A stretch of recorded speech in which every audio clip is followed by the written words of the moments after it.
Can you hear me now? Yes. I said we'll start 6. It's about just 20 seconds. I'll speak for a few minutes and then I'll have the rabbi speak and then we'll have a few speakers. Hold on, that's it. Thank you for coming. Good afternoon. Thank you for coming out to pay respects to my father, Joe Terzi, Yosef Ben Geneva. Before I introduce the speakers, I want to say a few words to commemorate my father. He was known as Joe to my mom, Daddy to me, Amy, Virginia, and Jacqueline, Jingo to all his grandchildren, and Uncle Joe to dozens, whether they were his blood related or not. My father was a man who lived a remarkable 93 years, filled with wisdom, love, and countless cherished memories. Throughout his long and fulfilling life, my father touched the lives of countless individuals, leaving an enduring imprint on each one. He was a man of unwavering integrity, kindness, and compassion. His presence radiated warmth and sincerity, drawing people towards him effortlessly like a magnet. He possessed the rare ability to make everyone feel seen and valued, a gift that endeared him to all who had the pleasure of knowing him. Everyone loved him and always asked about him. From the workers in the stores, to the valet, to the pool attendant in Florida, he always taught us to treat every person with respect, from the janitor to the CEO. Family was the core of my father's being. He cherished each and every one of you as the greatest treasure he possessed. He was a loving husband, a devoted father, and a dying grandfather. His wisdom and guidance were invaluable, shaping the lives of those fortunate enough to know him. My dad always led by example. He always showed us that family is the most important, and that as a parent, at the weekly visits, my kids, nephews, nieces, and cousins attended. His 60-year relationship with my mother, may she live and be well, was a great example of true love and a great marriage. My parents were always a team, and they were never apart. I truly thank my mother for taking care of my father, especially when walking became a little more difficult.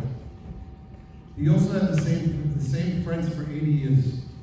A week didn't go by in his life without speaking to his best friend, Nat Shames, at least twice a week. My father has countless friends, and too numerous to name. His oldest friend, Mark Levy and Eddie Shabula. My father had a very special relationship with his nephews. He loved them all, but especially Amy Jack Terzi, my oldest cousin. Amy spent countless hours with my father and his visits with him hundreds of times. Thank you for always being there and continuing the legacy of the family history. And we thank you and Diane for helping my parents sell their house and buy their apartment. Funny thing about my father, that he always was home, yet he knew everything about everybody. He knew what was going on in everyone's lives. He was a walking history book. Every time we spoke, he soaked up his memories in vivid, detailed stories. He always knew the right thing to do, and his knowledge of Syrian history was astounding. My wife Fortune said he remembers testing him on all the commentary, the customs, and anti-pupas, aromas of the Black book, and he knew every one by heart. He was a walking encyclopedia. Although my father was born in Atlantic City in 1930, his Arabic was perfect. He knew all the one-liners and said them often. All the new series men in Sherazine couldn't believe that my father was born in the States. They used to test him with the Arabic words. He always passed with flying colors. My father never raised his voice. I especially remember that when all the kids were running around and fighting with each other, he never yelled.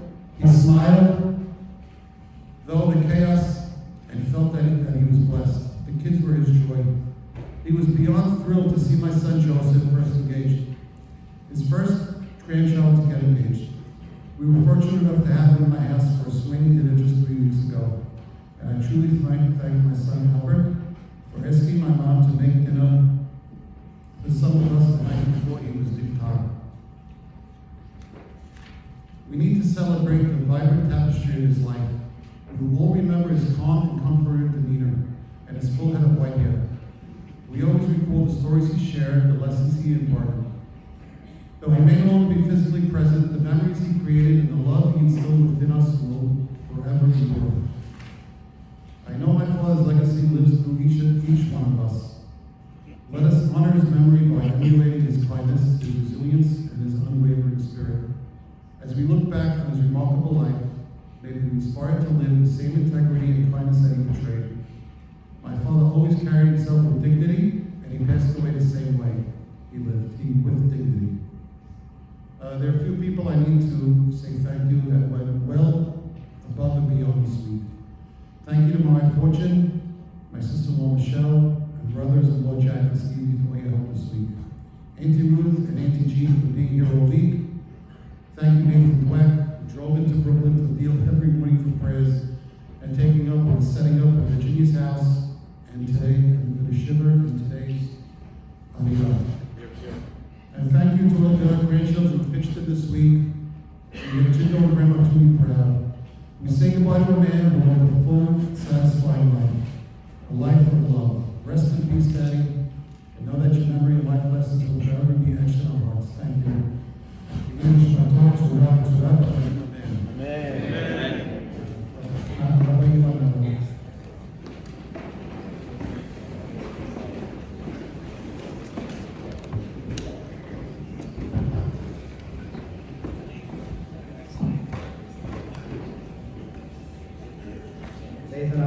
Nathan, really amazing. Great honor for your father. You did him well. לעילוי נשמת יוסף בן ג'מילה. אלה הדברים אשר דיבר משה אל כל ישראל בעבר הירדן, במדבר, בערבה, מוסוף בן פרם, בן תופל ולבן בחסדות ותזהב.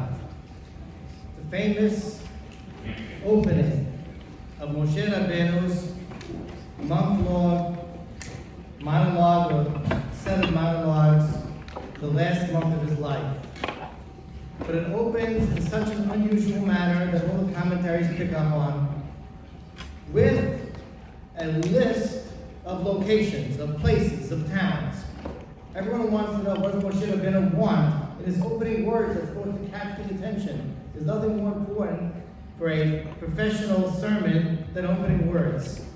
And of course, the commentators are replete with different theories and hypotheses as to what Moshe Rabbeinu wanted to do. But I think one of them has an incredibly appropriate message for all of us right here, and especially for the Avelim for the past week. And that is the comment of the Abarbanel, who said very simply, you know what that list is? That's a list of towns, of locations, of places in which they resided and went through and engaged in the past 40 years in their journeys. Perhaps even there were specific events in those 7 or 8 places that he listed that he expected them to recall and refer to. And in one word, Moshe's amazing approach to opening his inspiring month-long speech to the people was reflection. Reflection. Reflect, my nation, on where you've been. Those places, were they easy? Were you thinking about it as you went through, that it was me that was carrying you? Reflect on all the difficulties. Reflect on all the challenges. Now, in retrospect, track the path that you took. Isn't it amazing that you're here right now? Please take a moment, stop, thank, acknowledge HaKadosh Baruch Hu. How about reflecting on some of the errors that you made during those years and throughout the course of those events and locations? How about reflecting on yourself and being proud of how far you've come and how you've developed and how you've grown as a people, as a nation?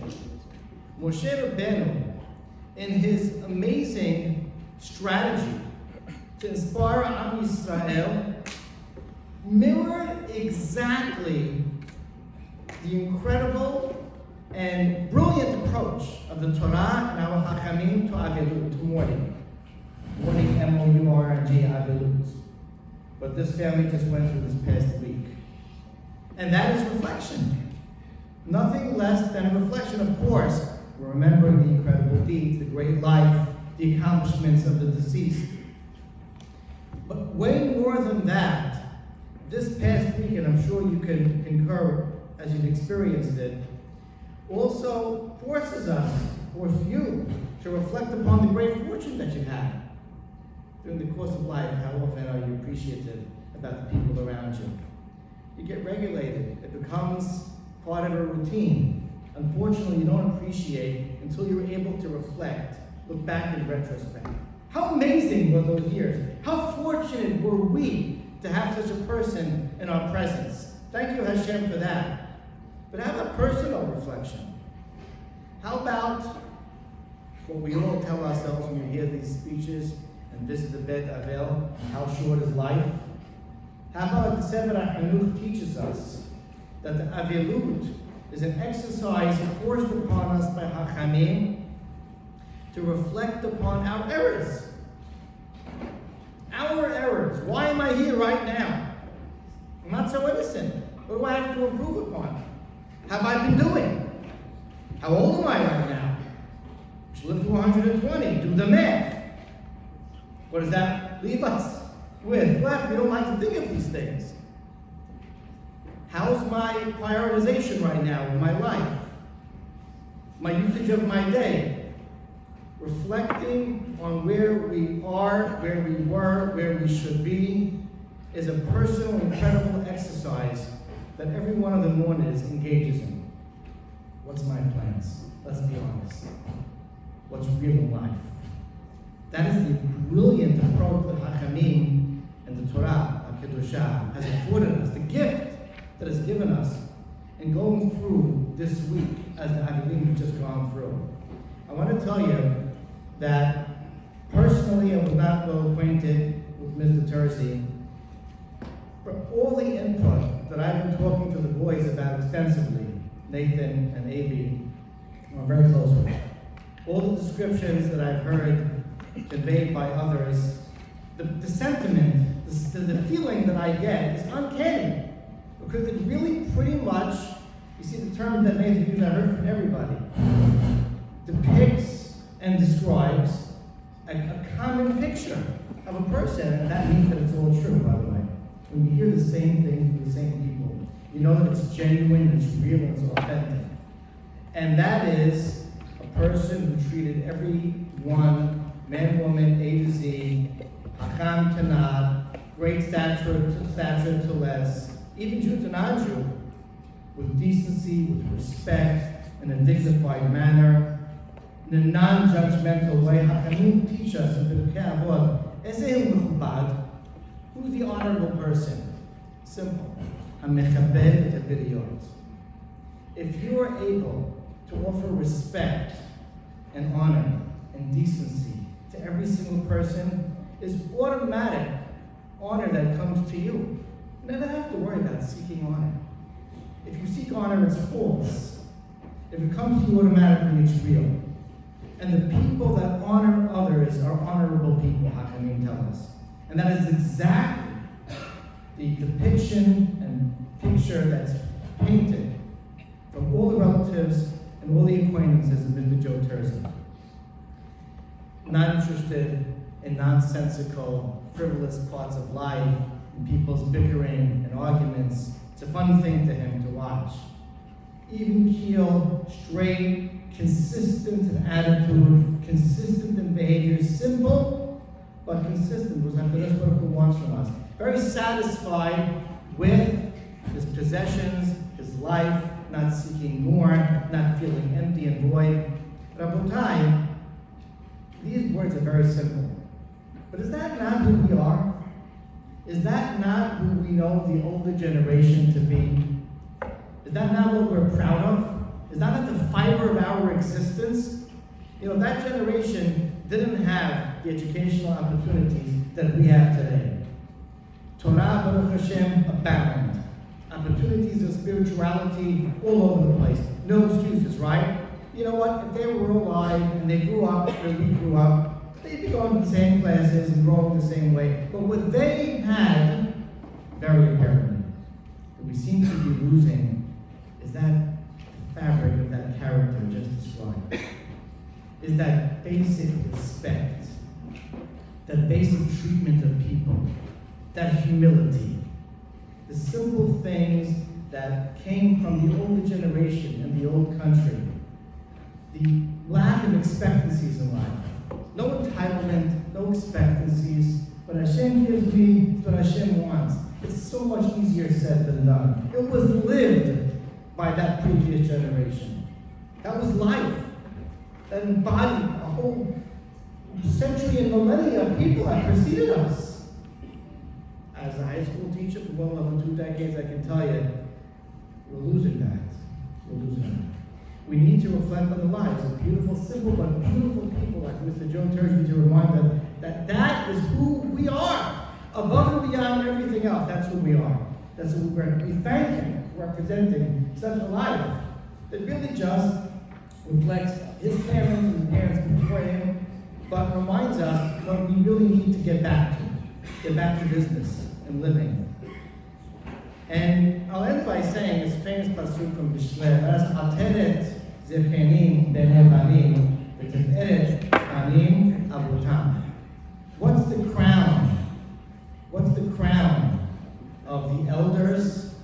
That's their children. What's the glory of the children? That's their father.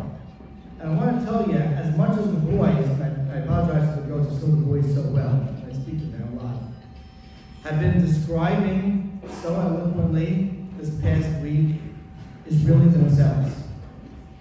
Is their father, but is themselves. I can tell you that I know these boys so well. Their models of character. They really are a reflection of their father, exactly the way they describe their father. This is a generation that didn't get lost, Baruch Hashem. Fine character, fine traits of the Dwight family as well. And Mr. Terzi will be proud. Is proud, was proud, and will continue being proud as he looks upon us. That model is simple and yet eludes us. Boys, girls, that's what you have to carry forward. You have no choice. You already embody it. Now you have to be proud of it. Now you have to make your kids proud of it. Mrs. Terzi, we wish you many, many years of happiness and health. Amen. And the children, Amy, Nathan, and Virginia and Jacqueline, you have a job. It's a very important job. It's a very significant job. And that is keep it going. Teach your kids not just who he was, but live his example. Teach them who he was by being them who he was as best as you can. Your grandchildren are establishing one generation to come. That's how his legacy lives on. That's how we continue our great legacy as a community.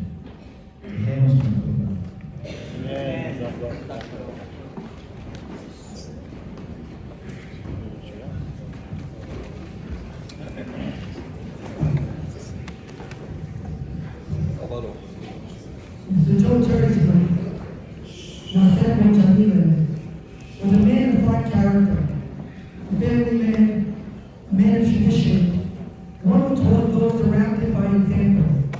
As we are taught by Shalom Melech Kiseh Mishlei, Lifnei Shevet Yichbah Le'ish, V'lifnei Chavod Anava. Before ruin, a man's heart is proud, but humility goes before honor. Joe was a humble man. As was mentioned numerous times already, he did not look for honor and fame. And it's precisely the people of such character as Joe that honor is due. He lived a life in contrast to the ego and fame, to the one who has already got all. Knowing his children and grandchildren for many years now, learning more and more about these character traits of Joe, or Chido and Uncle Joe as many called him, throughout the past 2 days, only made sense. They are all members of our community and follow in his footsteps in the model he set for them. I consider myself lucky that I bumped paths with the wonderful family that Joe and his wife Tony built, a family where they pride whether on Flatbush or Rakai and Torah, in the West Allen Shul, your children, sons, and daughters-in-law, and grandchildren are the finest. And I felt this impact upon hearing of Joe's passing. I found myself texting family member after family member. Joe Alama Shalom and his wife Tuni always kept their family close. The Terzis, the Ravises, and the Dwecks. It was such an important value to him. One of his grandchildren remarked to me the other day that once his Jiddo told him, you know what makes brothers fight? Money. It's silly. There's no reason to fight. This is who he was. Many of you might have heard about the night before his passing, when many of his grandchildren came over together for a delicious dinner at Jiddo and Grandma Tuni. Joe passed away the next morning, but as Albert recalled to me, it was such a special evening. This is what he lived for. And so this morning it struck me. Nathan was telling a friend that the day that his father passed was on Rosh Chodesh. But it wasn't just any Rosh Chodesh. It was Rosh Chodesh Av. This is the date of the death of Aharon HaKohen. Joe passed peacefully on the same day as Aharon, which makes total sense. Aharon was a man of peace. Ohev Shalom, Verodev Shalom. Ohev et Beriyot U'Charevam Torah. He loved peace, and he pursued peace. And through this, he kept everyone close. Joe was friendly with my grandparents, and all they had to say were wonderful remarks about my recipient children.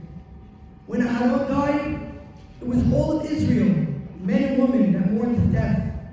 And like our Magen said, from young to old, man and woman, no matter who, he gave them proper respect.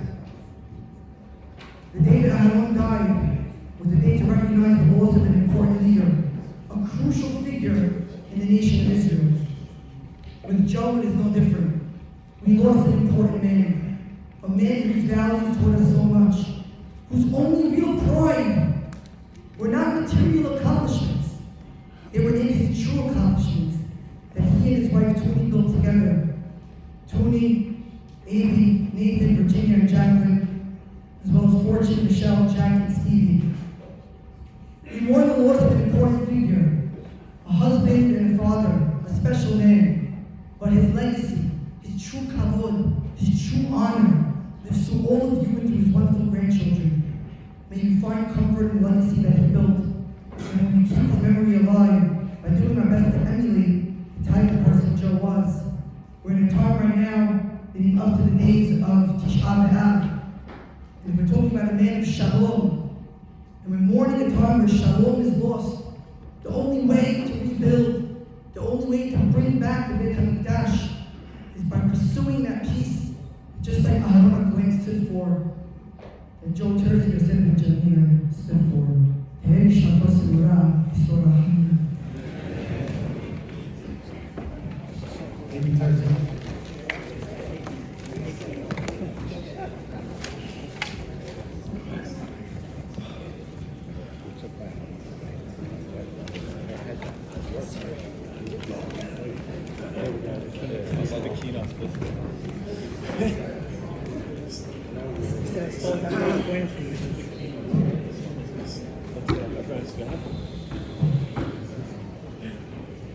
Take a dog's tail, you put it in a vise for 100 years, and you take it out, and it's still going to curl up. Right? That was Uncle Joe.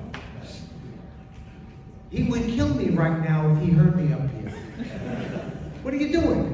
Everybody's at Sadiq on 67th Street, right? Everybody's a big shot, okay? You people that don't know 67th Street, that's where we make our funerals. Everybody's the same.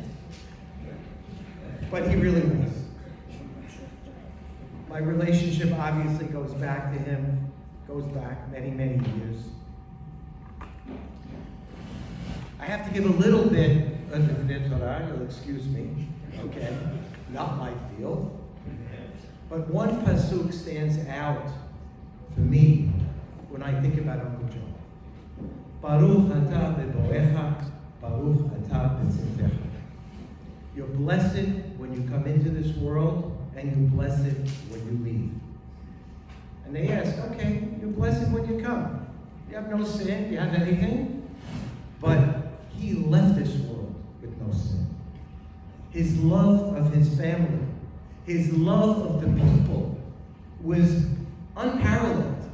We would go to shul on Shabbat, and he would love the people. He would stop them. He'd see the Halabiya people. Do you know what you had for dinner on the second day of Shavuot and Halab? Okay? He'd come up with these dishes that nobody ever heard of. It is something, I don't know. You know, I used to listen to it. And they would come to him and they would love him. The people would come. All of the people in Sharei Zion. Where's your uncle? When is he coming? We want to see him. We found a Syrian word that he doesn't know. But he knew them all. He knew them all. I bet you don't know this word. He knew the word. Okay? It was unbelievable. It was my honor. You know, I take offense with Nathan when he says he was with my father. No. He did more for me, much more for me, than I ever did for him. And that's the lesson of Uncle Joe. Okay? When you see somebody like him, jump at that opportunity. Jump to be with him. Jump to get the knowledge, the wisdom of the ages. That's what we should all be doing. Okay? These people are iconic. Okay? They're leaving us. There's not that many of them left. Grab the opportunity to be with them, to share their knowledge, to share their love. Because that's the beauty of Uncle Joe. He would still be cursing at me right now, I promise. Okay? He's not happy about this speech, okay? But I just feel the love that he gave to all of us, and the love that he had for his family. And Toonie and Joe was a love affair. It was just something, it's an example for all of us, how she cared for him, how he cared for her. I mean, we all know that, you know, they sold their home and they're moving to a new place, they're moving to a new apartment. And that morning, when we closed on the apartment, and he knew that she was going to be taken care of, that's when he passed away. That right then and there. He had his new, he knew his wife was taken care of. He knew he saw all the children, he saw all the grandchildren, and he said, okay, I'm done. I did my thing. I'm moving on. And how did he go? How did he go? With a kiss. Nishika. Never a sick day. Never a sick moment. What a blessing. What a beracha. That proves to us what a tzaddik he was. Okay? He stole my Arayat. I wish I was in there. Okay? That was I can't leave beyond that one. I should have went first. But, but yeah, I mean, like a Harona Kohen, he went down the same way. Okay? And I have to address the love he had, not only for his children, but for his brothers. Okay? He loved my father dearly. And he loved Uncle Ralph dearly. Okay? They were his life. They were taken from him much too young. Okay? But he loved them. And I felt that love that he gave to me was the love he was giving to his brother. And that's how we felt. That's how we felt about him. Me and my brothers, that's how we felt. This was our connection to our father. And that's why, you want to know why we loved him so much? Because that's all we had. We had Uncle Joe. Uncle Joe was our connection. Okay? And that was important. And his mother and his father, and, they're up there now together. They're up there. My father and my uncle and his parents waiting for him and welcoming him. And he's up there praying for all of us. And I know he's looking at his grandchildren and he's putting together shidduchim for all of you. For all of the boys and girls. That's what he's doing now. Okay? He's worried about his family. He wants to take care of you. And now he's in a much better position to help us all.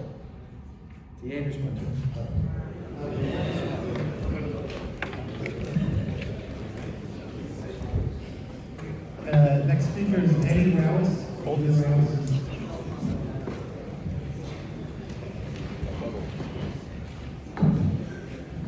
Hey.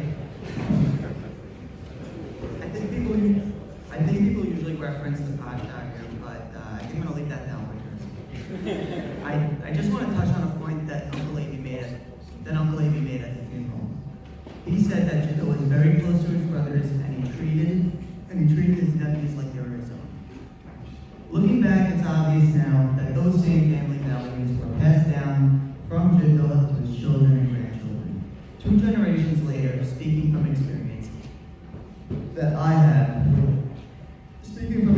relationship that I have with the Terzis and the Wecks is extremely rare and truly special.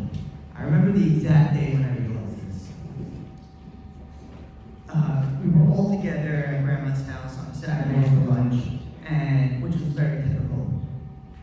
We were piecing together the family tree, like this was the conversation that was going on. We were piecing together the family tree, and we were trying to figure out how we're related to these Terzis or those Terzis or something like that. And I was looking at this old photo album, and I see this family reunion picture. It was a Mishon family reunion or a Sultan, I'm not sure. And I remember thinking to myself, and I said this out loud,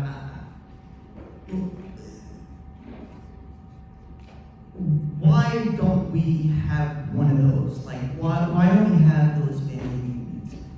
And my cousin Joe Terzi very nicely explained to me, he goes, Eddie, we see each other every Friday night, we see each other on holidays, we see each other on Sundays. I see the Terzis every Saturday, I see Albert Terzi every Saturday, and that's not for us. Those family values passed down from Jadot, you know, that it stuck with us, and really, it's something that I used to take for granted. I definitely don't anymore, and I just hope we just keep it going. That's it. Thank you so much.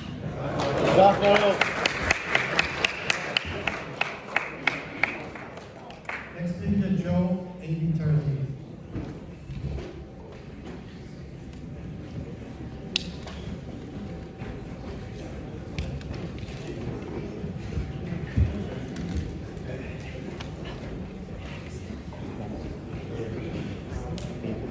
Thank you, Eddie, for that nice shout out. A few days ago, somebody asked me, what's your favorite memory you had with your grandfather? And I couldn't pick one. I didn't have an answer right away. Of course, there were moments, conversations, blessings, and values that Jadot's passed down to me. All I thought of were the memories I had in their house, with all my family and my cousins and my siblings. I remember when we used to hide on the couch. We're packing way too many kids. I remember playing countless Monopoly games with my cousins and almost losing my mind when they refused to trade with me. I remember Jadot taking us to the movies. I remember missing the first 20 minutes of every movie. I remember all the Passover dinners when the adults would have one or a few too many bottles of Arayat. But Jadot still managed to make it to the end each time to sing the Arabic version of the Echad Yodea. It took Albert a while to go and get it, and I'm still working on the song though. All the way until on each Shabbat after shul to talk, joke, reminisce, and hear A.B. Jack and Jadot go back and forth with insults. I never needed to catch up with any of my cousins. We were always up to date. Anybody could have children, or even grandchildren, but to build a home, a background, a foundation, something my grandparents were able to provide us so effortlessly, and I'll always be so grateful for it.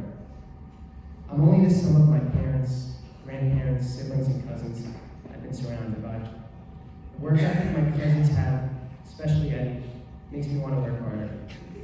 Eddie's been like Zed recruiter for the entire family. How in touch they are with Hashem and their community makes me want to do more. I see how some of them challenge themselves intellectually and spiritually. It makes me want to be better. I don't know if any of us will ever be finished products, but it seemed like my grandfather was. He was content, he was happy, honest, and he was funny. Qualities of a man which have now been passed down to us. My friend Nathan Shams, whose grandfather was Nat Shams, he told me, he texted me, he said, sorry for the loss, he called me. He said it's up to us to extend the legacy and carry their names. I told him we have a lifetime to pay them back. I don't know what's for us next, but I know our family will always stay together. That's one thing that I'll never change.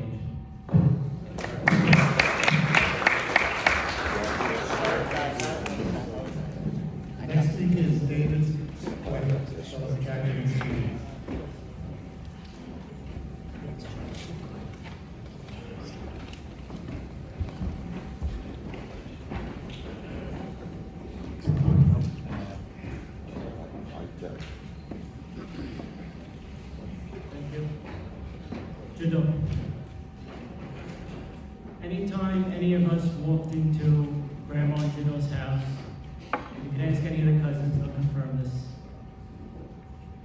we would go straight into the den, and we would say hi to Jiddo. As soon as he saw us, anything he was doing would immediately be dropped, and he would give us all of his attention. You could ask him, well, when he was just watching on TV, and he would go like this. To this day, I don't know if he really honestly forgot what he was watching.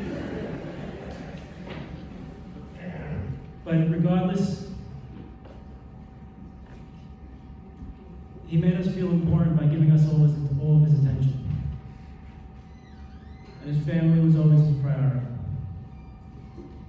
Since moving to the Avenue U area, I started spending a lot more time at Grandma and Jiddo's house, spending a lot more time with Jiddo. The more time I spent there, the more Shabbat mornings I would go there, the more cousins I discovered. He was always surrounded by his family. It wasn't a chore to visit him, and it wasn't a chore for them to host us. We loved having him, we loved being with him, and he loved having us. And this was true even as he aged, his hearing got worse.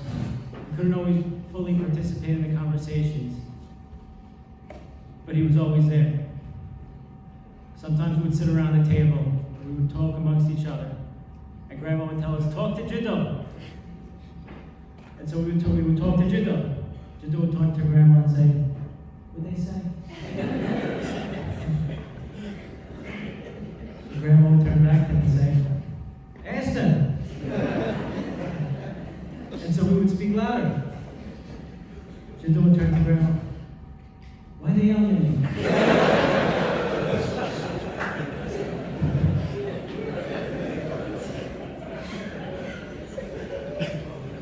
To us it doesn't make sense, but to him it was perfectly consistent. In 24 years, I never once heard him yell. And that's who he was. Why are they yelling at me is a valid question. Tuesday night, Grandma hosted us for the last meat meal. And as the meal was coming to an end, we walked him into the den, put him on his chair, helped him to his chair. And as we were leaving, as I walked out of the room, I gave him a salute. I said, Jiddo, I'll see you.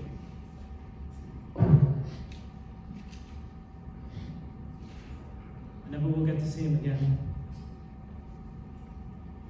But I want him to know that I love him, that I miss him, that his legacy will live on with all of us. His memory will live on. He's in here, among all of his friends, his family. And I'm so grateful for all the time I got to spend with him. Thank you.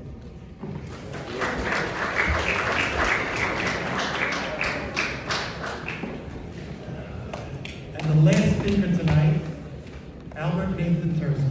Oh, the big guns.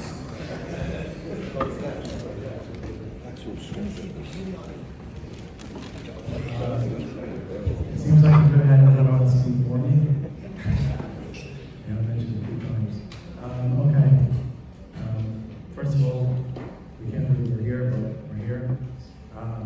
My name is Albert Terzi, grandson of Joe Terzi, known to us as Jiddo. I'm saddened and feel blessed to be standing here as his grandson. With Jiddo's passing comes great loss and a legacy that will live on. My grandfather, Allah Shalom, was a man of colorful stories, a pillar of an extensive family, and someone who always had a person to greet wherever he went. Throughout Jiddo's life, he exemplified the lessons of many different Pesukim. The first one from Mishleh that actually Madeline quoted already, but I'll say it again.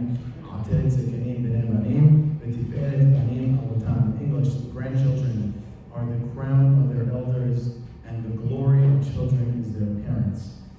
Because of Jiddo and the entire family, I wear the Terzi name as a badge. It's a crown that Jiddo placed on my head. Every time someone asks me who I am, I proudly and with honor say who my grandfather was with a crown on my head. pride for each and every one of us, on the other hand, for the grandchildren. For example, Jidda, I know, looked forward every year for me to come on Rosh Hashanah to blow the shofar for him. I had the honor, with the crown on my head, to blow the shofar for him at his Levaya on Wednesday. The second pasuk from Tehillim, Eshtecha kegefen poria, bi'aketev etecha, vanecha kishtele setim, saviv b'shulchanecha.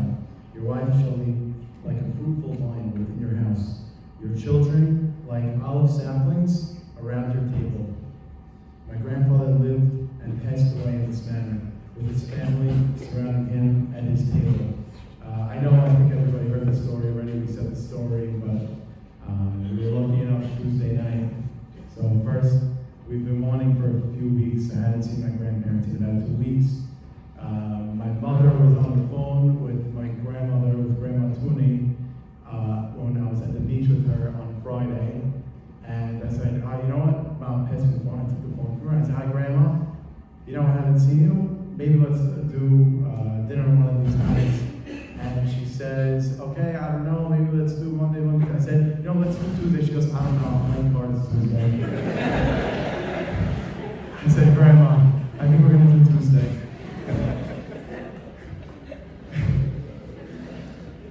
We ended up doing Tuesday, thank God. I'm glad we didn't do Monday, we didn't do Wednesday. We had Tuesday. On Tuesday afternoon, I was on the phone with my cousin Eddie Rouse, and Eddie said, I don't know if I'm going to come tonight. It's half price night in AMC. It's like, Eddie, you gotta come.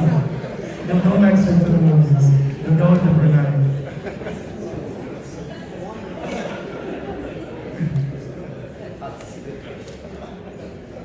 We were lucky enough for Eddie to come. Thank God, Eddie made the right decision. And he came. I think he still has seen Mission Impossible, but I think he's still going to see this one.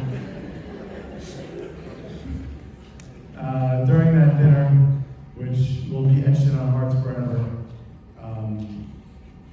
after eating Grandma's delicious meal, with the roast and the rice and the potatoes, and Jiddo turns to me. We were sitting, me and Eddie Rouse and, Jiddo, Eddie Rouse and me, and then Jiddo leans over me and Eddie and says, Grandma really makes good food. You're telling me?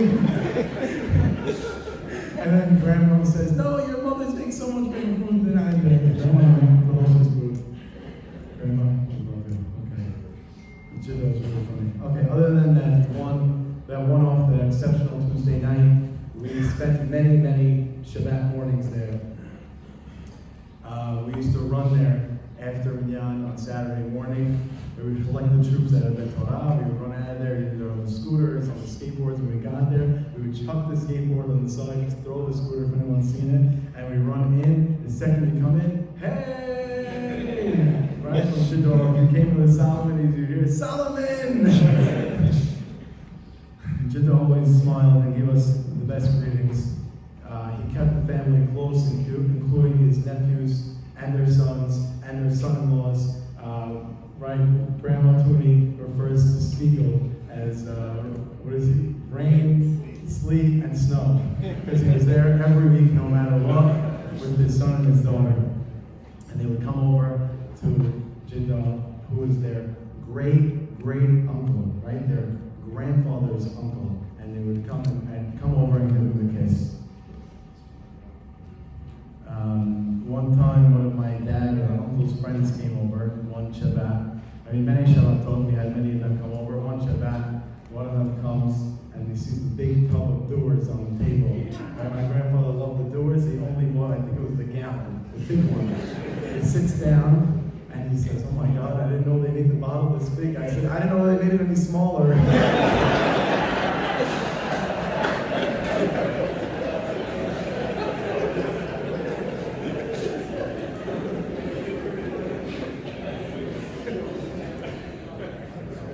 On a more serious note, one Shabbat, Jiddo told us this story.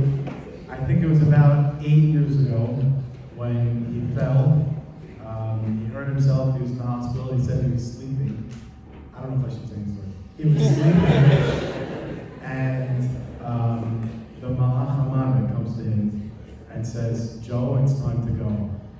He tells him back, "I still have my doors to finish." And he said, "And that's why I always keep one bottle here in the closet." He goes, "Let me show you." Steve goes, No, it's okay."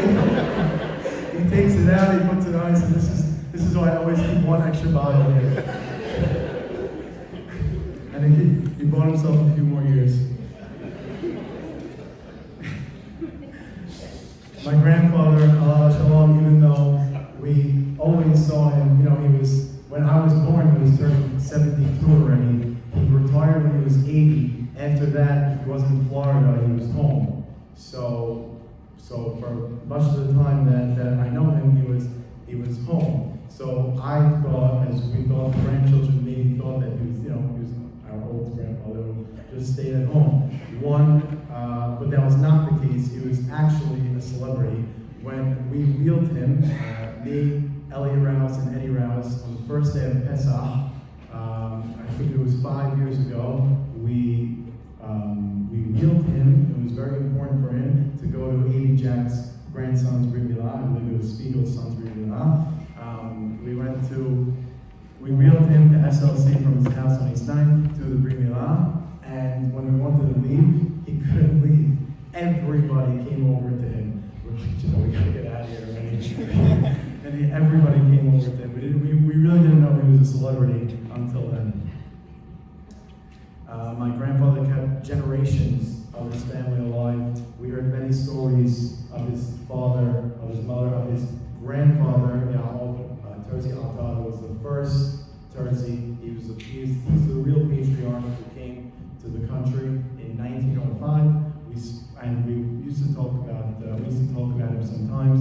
And one time Jill was telling me a story, and then I really felt like, because of these stories, I really felt like I knew his grandfather. One day I realized, when we did the math, that today his grandfather would have been 153 years old. I don't know if anyone could know anybody who was 153 years old like my grandfather knew his grandfather and told stories about him. When looking around at the Levaya, it was as if all of those people from his life and his stories were present. I felt like he kept these people alive. I felt like it's as if I was sitting across at the Levaya from his father and his mother, Allah Shalom, and his friend Nat James, his brothers, his cousins, everybody he loved and kept alive came to pay respects at the Levaya. Not only was it his family that he kept alive, but also one time when he had lunch by us on a holiday, my friend Joe Raha came over, and he wanted to know who he was. My grandfather wanted to know who Joe Raha was. To the rabbis in Shabbat, here we use the microphone. What do they do? They yell. So he wanted to know who Joe Raha was, so Joe Raha tells him, he says, my grandfather is Rahman. You know Rahman? He said, I used to sit near Rahman's father, Eli Raz. So Joe goes, oh. So Joe goes and sits down next to my grandfather, and he heard stories on how he acted, what he would say, and what he would wear. My grandfather remembered everything. I wanted to mention one more thing that Amy Jack actually touched upon. Story. One time when we were buying on Shabbat, Jiddo mentions that he's not going to die. Jiddo, what do you mean not going to die? Everybody dies. Because you ever been to 67th Street? Only good people die. I'm not going to die.